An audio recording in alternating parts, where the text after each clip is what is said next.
नमस्कार। कभी सोचा है जो दवाएं हम लेते हैं वो हर बार सेफ और असरदार कैसे होती हैं?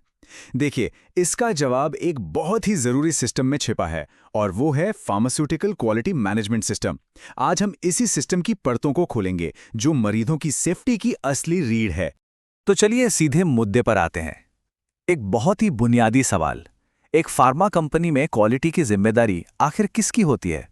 इस एक सवाल का जवाब ही सब कुछ बदल देता है। ज्यादातर लोगों का जवाब होगा क्वालिटी एश्योरेंस डिपार्टमेंट, यानी क्यूए टीम। भाई उन्हीं का तो काम है क्वालिटी चेक करना, है ना? लेकिन क्या ये वाकई इतना सिंपल है? असल में अब ऐसा नहीं है। रेगुलेटरी संस्थाओं का जो नजरिया है वो पूरी तरह बदल चुका है। अब वो किसी एक टीम या इंसान को नहीं, बल्कि पूरी कंपनी के काम करने के तरीके को, यानी पूरे सिस्टम को देखते हैं। और यहीं पर बात मजेदार हो जाती है।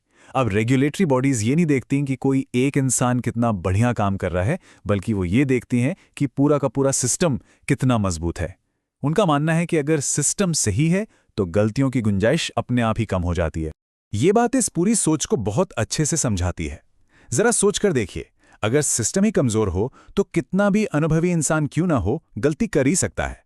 लेकिन अगर सिस्टम ही इतना मजबूत हो कि गलती करना मुश्किल हो जाए, तो फिर क्वालिटी तो अपने आप बनी रहती है। तो फिर इसका हल क्या है? इसका जवाब है QMS यानी क्वालिटी मैनेजमेंट सिस्टम। इसे गुड मैन्युफैक्चरिंग प्रैक्टिसेस यानी GMP की रीढ़ की हड्डी भी कहा जाता है। तो ये QMS आखिर है क्या भला?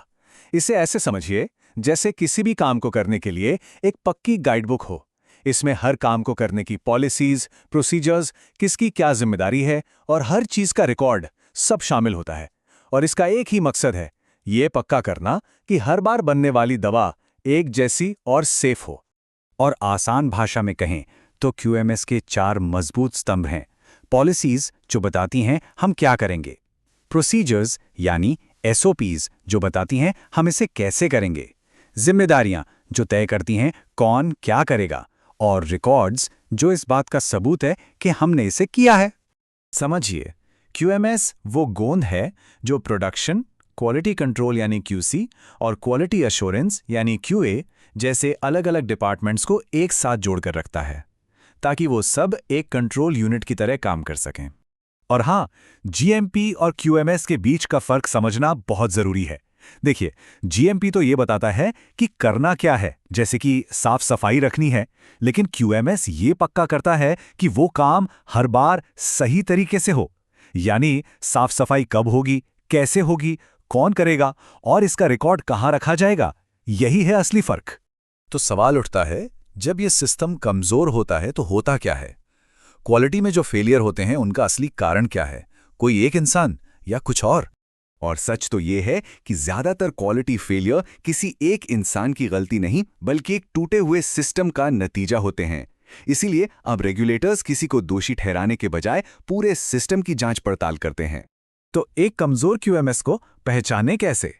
इसके कुछ साफ साफ संकेत होते हैं, जैसे काम करने के लिए कोई स्टैंडर्ड ऑपरेटिंग प्रोसीजर्स यानी SOPs का ना होना, किसी भी बदलाव को ठीक से मैनेज ना कर पाना, गलतियों को नजरअंदाज करना और प्रॉब्लम को ठीक करने और उन्हें दोबारा होने से रोकने के लिए बनाए गए करेक्टिव एंड प्रिवेंटिव एक्शंस यानी कैपा का असरदार ना होना। तो अब तक की बातों से एक चीज तो साफ है, एक मजबूत QMS को लागू करना अब कोई ऑप्शन नहीं, बल्कि एक जरूरत बन चुका है, एक अनिवार्य शर्त। और भारत में तो रिवाइज्ड शेड्यूल M के जरिए सरकार ने इसे बिल्कुल साफ कर दिया है। ये एक नया नियम है जिसके तहत अब हर दवा बनाने वाली कंपनी के लिए एक मजबूत क्वालिटी सिस्टम रखना लीगली अनिवार्य है। अब ये सिर्फ एक अच्छी आदत नहीं, ये कानून है। तो आखिर में ये सब इतना जरूरी क्यों है? भाई सीधी सी बात है, एक अच्छा QMS सिर्फ सरकारी नियमों का पालन ही नहीं करवाता, बल्कि सबसे जरूरी मरीजों की सुरक्षा की गारंटी देता है। और लंबे समय में यही किसी भी कंपनी की कामयाबी की नींव बनता है। तो आखिर में बस यही एक सवाल बचता है जिस पर हर फार्मा प्रोफेशनल को सोचना चाहिए। किसी भी संगठन की क्वालिटी की ये रीढ़ की हड्डी आखिर कितनी मजबूत है, क्योंकि इसी पर मरीजों की सुरक्षा और उस संगठन का भविष्य टिका है।